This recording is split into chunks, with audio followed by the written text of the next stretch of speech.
क्योंकि मैं घर में सबसे ज़्यादा एक्टिव सा लगता था, ऐसा लगता था घर वालों को। तो मुझे लगा कि मुझे अपने नाम से जो है गैस, उस समय 92 में, आप जाने 91-2 में गैस भी वेटिंग में थी, लंबी वेटिंग में। तो मैंने क्या किया कि मैंने कहा यार गैस भी लेनी चाहिए अपने नाम से नए घर के लिए। तो मैंने 197 इंक्वायरी होता था, तो मैंने वहाँ फ़ोन किया, मैंने कहा कि मुझे जो है मिनिस्टर के जो सेक्रेटरी हैं उनका नंबर चाहिए, और उसके घर का चाहिए मुझे। तो उसने क्या किया कि मुझे मिनिस्टर के सेक्रेटरी का नहीं, उसने सेक्रेटरी गवर्नमेंट ऑफ इंडिया का दे दिया, जो गैस से संबद्ध थे, पेट्रोलियम के सेक्रेटरी का। अब मैंने उस समय मैं रेडियो में और दूरदर्शन में भी इंटरव्यू करता रहा हूँ कॉलेज टाइम में, तो बड़े कॉन्फिडेंस के साथ मैंने कहा सर मुझे मकान आवंटन हुआ है हिंदी पुरस्कार में और मुझे गैस चाहिए।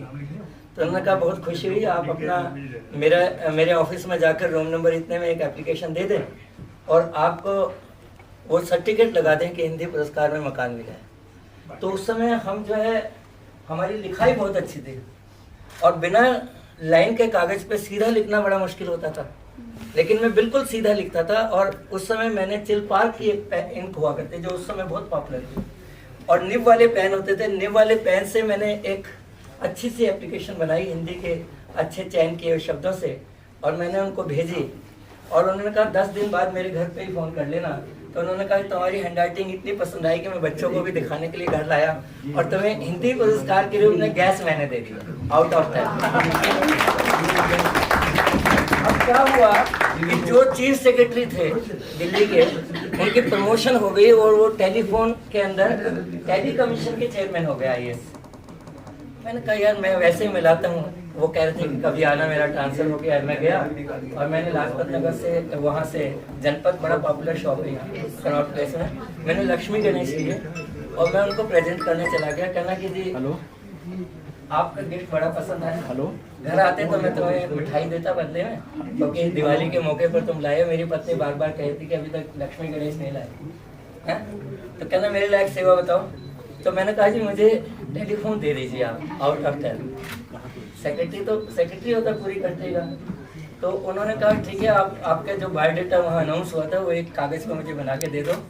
मुझे 3 साल के लिए टेलीफोन कमेटी का ऑनरेबल मेंबर बना दिया, टेलीफोन एडवाइजरी कमेटी का, और मुझे 3 साल तक 1100 कॉल हर महीने फ्री मिली।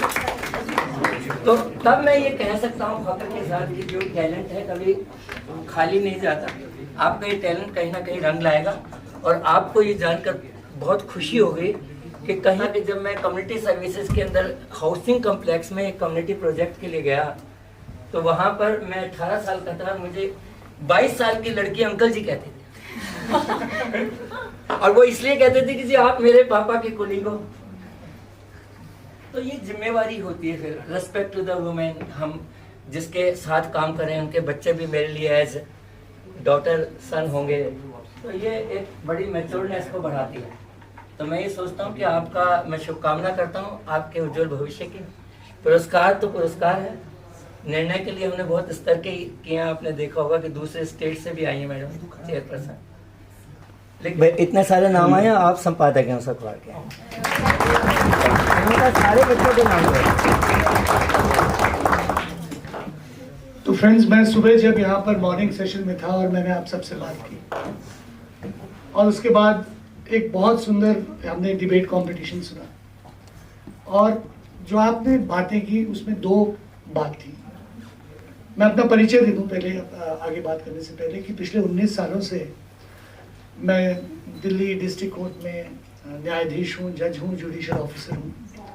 फिलहाल मैं एडिशनल डिस्ट्रिक्ट एंड सेशंस जज हूँ और एज अ स्पेशल सेक्रेटरी विशेष सचिव Delhi state legal service authority में काम कर रहा हूँ, कार्यरत हूँ। तो मैंने तकरीबन 2.5 साल पॉक्सो कोर्ट को प्रिजाइड ओवर किया, जैसे कि protection of children from sexual offences, और 2 साल मैंने स्पेशल कोर्ट की fast track for the sexual assault victims. तो 4.5 साल मेरी कोर्ट में महिलाएं, बच्चे, जो लोग सेक्सुअल ऑफेंसेस से ग्रसित थे, उनके साथ गलत काम हुआ, उनकी गवाहियाँ लिखी मैंने, उनके फैसले मुकदमों के सुनाए। तो मुझे हमेशा एक बात प्रतीत हुई कि कहीं ना कहीं हम लोगों में मॉरल एजुकेशन की जरूरत है। हम लोगों ने नवरात्र रखे 9 दिन, हर स्त्री को हर रूप में पूजा, उसको देवी माना, लेकिन जब हम सड़क पे चलते हैं किसी स्त्री को देखते हैं तो हमारी निगाहें वैसी नहीं होती, हमारी कल्पनाएं कुछ और उड़ान लेती हैं। और आज भी दिल्ली की सड़कों पर कोई महिला रात को 9 बजे चलते हुए अपने आप को सेफ महसूस नहीं करती। तो क्या इसका जिम्मेवार केवल लॉ है? क्या इसका जिम्मेवार केवल हमारी न्याय व्यवस्था है? मैं कई बार मैंने ऐसा सोचा कि हिंदुस्तान में या संसार में या किसी भी समाज में फांसी की सज़ा कब से, मतलब कि जो भी कत्ल करेगा उसको फांसी की सज़ा दी जाएगी, ऐसा है ना? और क्या उस सज़ा के बाद लोगों की कत्ल होने बंद हो गए? क्या भारत में मर्डर केसेस नहीं होते? होते हैं, और रोज के होते हैं। हर राज्य में होते हैं, हर प्रदेश में होते हैं, हर समाज में होते हैं, हर सोसाइटी में होते हैं। चाहे वो लोअर स्टेटा की हो, चाहे बड़ी स्टेटा की हो, चाहे लेफ्टिस्ट हो, राइटिस्ट हो, कम्युनिस्ट हो, क्योंकि ये समाज ऐसा है। एक मैं इस पे आपको बहुत वाक्य सुनाना चाहूंगा लियो टॉल्स्टॉय का। एक कहानी थी गार्डनर, लियो टॉल्स्टॉय ने लिखी, और वो कहानी कुछ 19वीं शताब्दी में कहीं उसका दृष्टांत है। वो ये है कि एक माली 2-3 अपने एम्प्लॉयज से, अपने लोगों से वो काम करा रहा था, और उसका दोस्त आया, उसने कहा कि आप जिस नवयुवक को आपने इस काम पर लगा रखा है, आपको मालूम है ये कौन है? इसको कल ही न्यायालय ने छोड़ा है, और ये तो चाकू के केस में और चेन स्नैच करता हुआ पकड़ा गया है, और आपने इसको यहाँ पे एम्प्लॉय कर लिया। तो गार्डनर कहता है यार, इंसान तो सुधरेगा ही, समाज सुधरेगा ही, इसलिए मैंने ये सोच कर इसको एम्प्लॉय किया। हमारे बीच में संजय जी आ चुके हैं, प्लीज।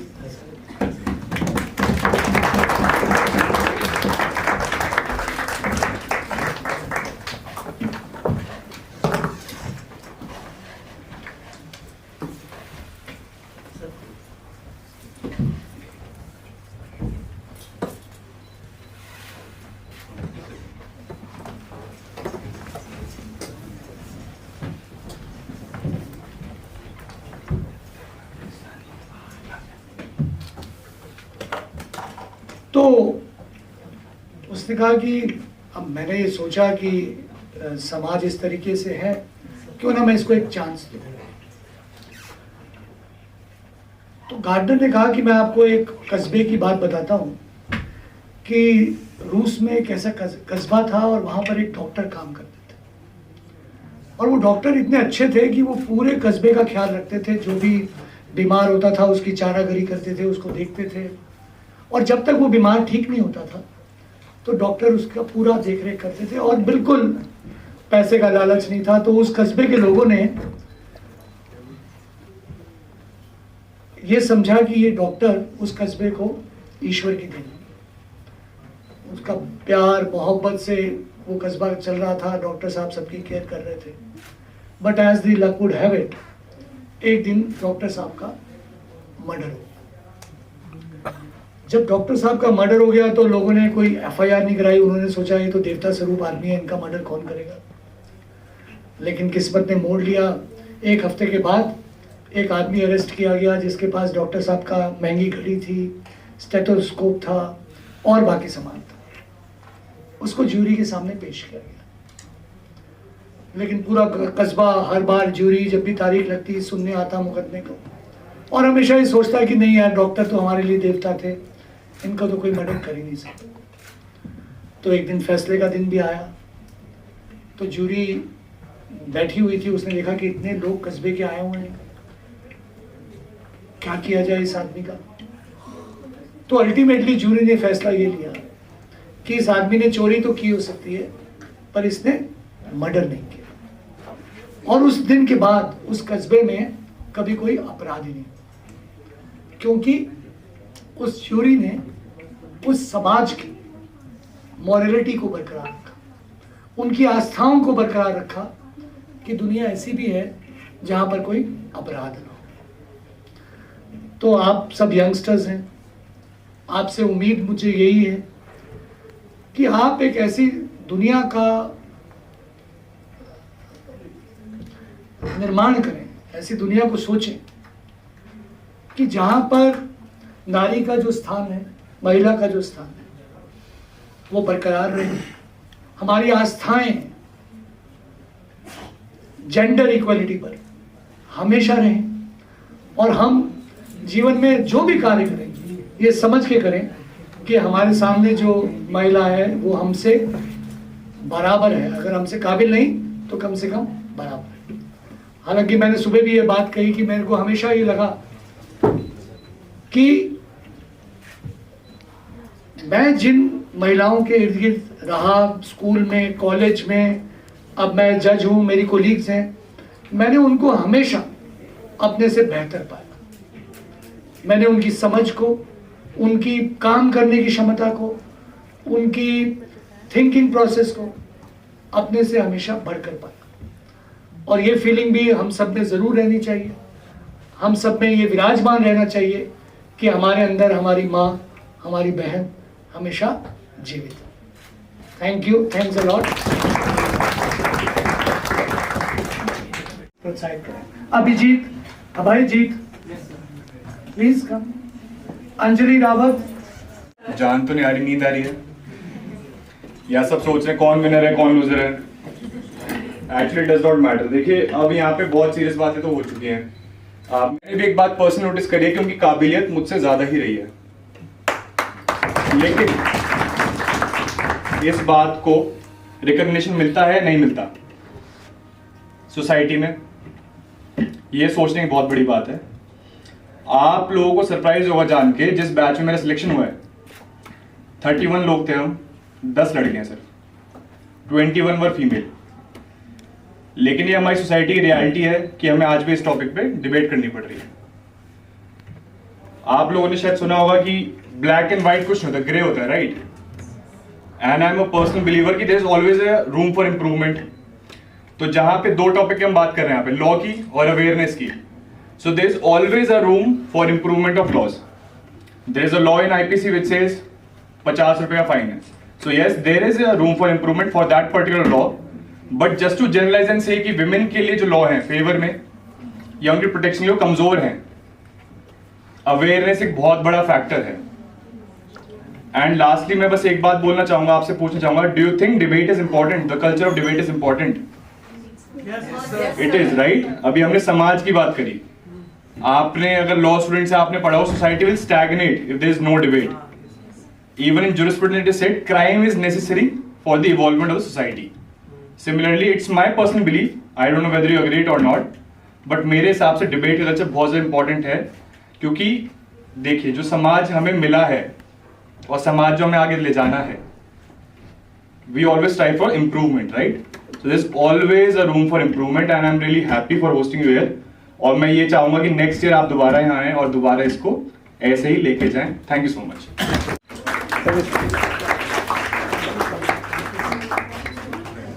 युग संस्कृति न्यास एक राष्ट्रीय ऑर्गेनाइजेशन है। देखिए, एक पुरानी कहावत है, मैं अकेला ही चला था जानिबे मंजिल, लोग जुड़ते गए और कारवां बढ़ता गया। तो कभी आप ये मत सोचना कि आप अकेले हो, इस अकेले में भी बहुत शक्ति है। So and you must be the change you wish to see in the world. किसने कहा था ये बात?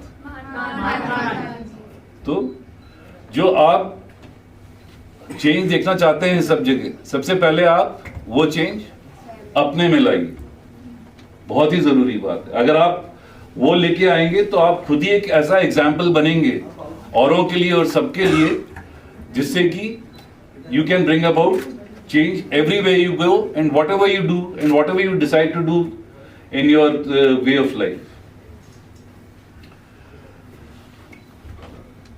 कितने लोग मानते हैं कि कानून कमजोर है या नहीं? हाथ उठाए। कुछ लोग मानते हैं। कितने लोग मानते हैं अवेयरनेस या सामाजिक चेतना उसकी कमी है? पर इसमें ज्यादा उठा रहे। तो देखिए, दोनों ही जरूरी हैं। कानून चाहे किसी भी चीज का रहा हो या हो, शुरू में शुरुआत लड़ाई लड़ी गई है तब वो जाके कानून बने हैं, स्पेशली महिलाओं को लेके। और परंतु आप ये देखिए, अपना जो ट्रेडिशन है, जो हिस्ट्री है, खासकर अगर हिंदू कल्चर की आप देखें, उसके अंदर स्त्री जो है वो एक शक्ति का रूप, हमेशा उसको एक स्थान दिया गया है। किस तरीके से स्त्री एज ए शक्ति बता सकते हैं? Durga. Durga is a symbol of शक्ति, और शक्ति के रूप काली। और तो ऐसा नहीं है कि समाज के अंदर या धर्म के अंदर महिला को सिर्फ कमजोर रूप से दर्शाया गया। उसका रूप उतना ही इक्वल और इम्पोर्टेंट, बीट कोई भी चीज हो, धर्म के अंदर, समाज के अंदर, अगर सोशल इंस्टीट्यूशंस जो, सब चीज के अंदर उसको एक बड़ा ही इम्पोर्टेंट स्थान दिया गया। परंतु समय के साथ कुछ कुरीतियां ऐसी आई समाज में कि हर एक चीज के लिए महिला को एम्पावर करने के लिए लड़ाई लड़नी पड़ी। चाहे वो सती रही हो, सती के बारे में सुना है सबने? और क्या क्या कुरीतियां थी जिसके खिलाफ सबने, जो सोशल फिलोसफर, जो हमारे रिफॉर्मर्स थे या बाकी जो लोग थे जिन्होंने लड़ाइयां लड़ी। बाल विवाह, सती प्रथा, दास प्रथा, बाल विवाह, विधवा पुनर्विवाह, और बिल्कुल, तो पर्दा प्रथा। और एक और जो सबसे मोस्ट एक इम्पोर्टेंट बड़ी लड़ाई लड़ी गई महिलाओं के लिए, वो कौन सी थी लड़ाई? Right to education and right to equality, right to vote. Vote के लिए भी बहुत लड़ाई लड़ी गई। आप डिफरेंट, आप चाहे यूके हो, यूएसएसआर हो, हिंदुस्तान हो, हर जगह राइट टू वोट के लिए भी इतनी आसानी से राइट मिला नहीं है। बहुत महिलाएं, यूके के अंदर भी कई सारी महिलाएं जेल गईं, उसके बाद जाके ये राइट उन्होंने हासिल किया। तो जो चीज, परंतु लोगों ने लड़ाई लड़ी, that is what is important. So लड़ाई सबने नहीं लड़ी, ये भी समझना जरूरी है, परंतु कई लोगों ने रास्ता चुना वो लड़ाई लड़ने का। तो that is what is your right to choice. उन्होंने ये सोचा, उन्होंने ये चॉइस किया कि मैं ये लड़ाई लड़ूंगा। लड़ाई आसान नहीं होती, सैक्रिफाइस मांगती है, आप जेल जा सकते हैं, आपके परिवार को कष्ट होगा, कई लोग आपको मना करेंगे, नहीं आप ही क्यों इसमें पढ़ रहे हो। भाई अभी क्रीमिया में लड़ाई हो रही है, क्या सब लड़ रहे हैं? नहीं लड़ रहे ना, कई लोग छोड़ के जा रहे हैं क्रीमिया। और जो यूक्रेन को, सभी लोग तो यूक्रेन में नहीं है, पर कुछ लोग लड़ रहे हैं। तो चॉइस आपको लेनी पड़ेगी कि आप लड़ना चाहते हैं या भागना चाहते हैं। आप तो it is not a easy choice. किसी के परिवार होंगे, बच्चे होंगे, सारा उनका फ्यूचर है, कई सारी चीजें, उस हर एक चीज को दांव पे लगा के लड़ना। पर बहुत लोगों ने लड़ाई लड़ी है, चाहे वो लोग हों, चाहे गांधी जी रहे हों, चाहे नेल्सन मंडेला कितने साल जेल में रहे, बता सकते हैं? How many years was he in prison?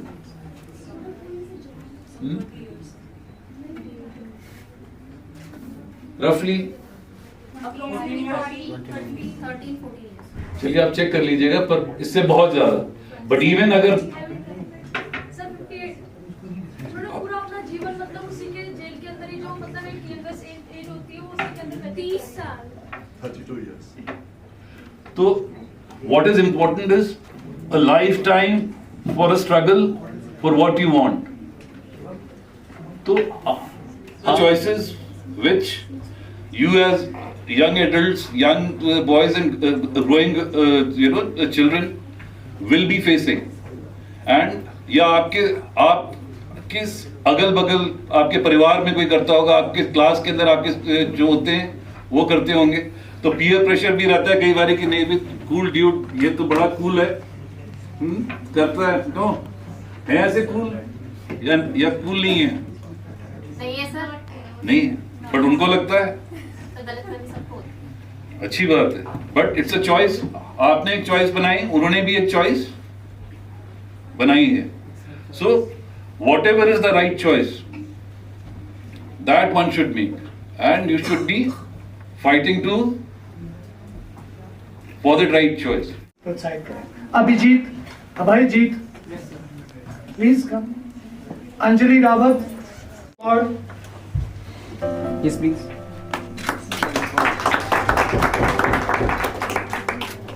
चेतन अग्रवाल, इशिका गौड़, लताक्षी,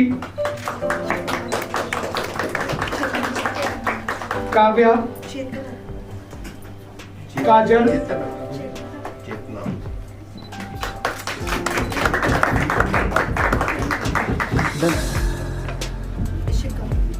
माधव,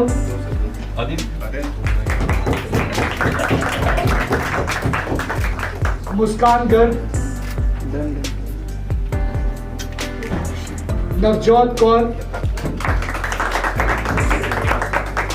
नेहा, नेहा राठी, जय सिकंद,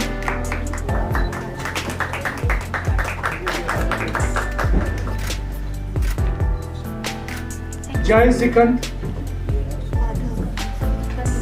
राहुल रॉय, रोहित रॉय,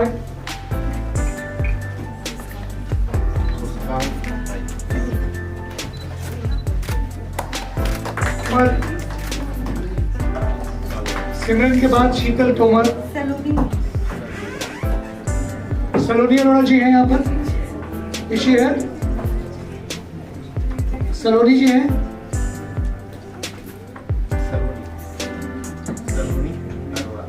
देन सिमरन, शीतल तोमर, तालियां बजती रहें दोस्तों। We had an excellent debate. Seema ji, then Shikha, साक्षी,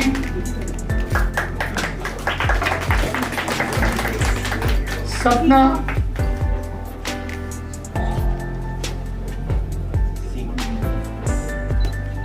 सीमा, शिखा, क्या नाम है? शिखा, साक्षी, देन सपना, वानी, वंशिका, वानी, वंशिका,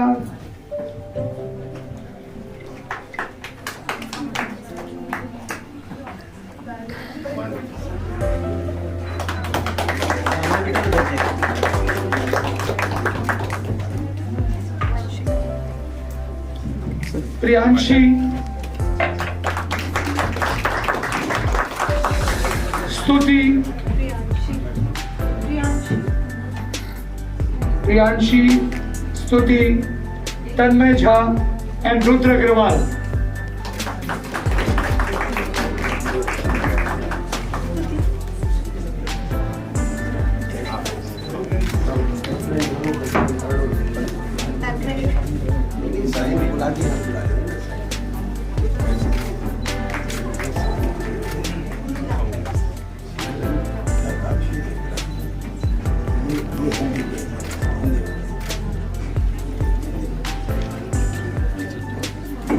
थैंक यू सर।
और जितनी हम सकारात्मक के सोच को, संकल्प को हम अपने चिंतन में, चरित्र में, आचार में, विचार में, व्यवहार में, समाज में हम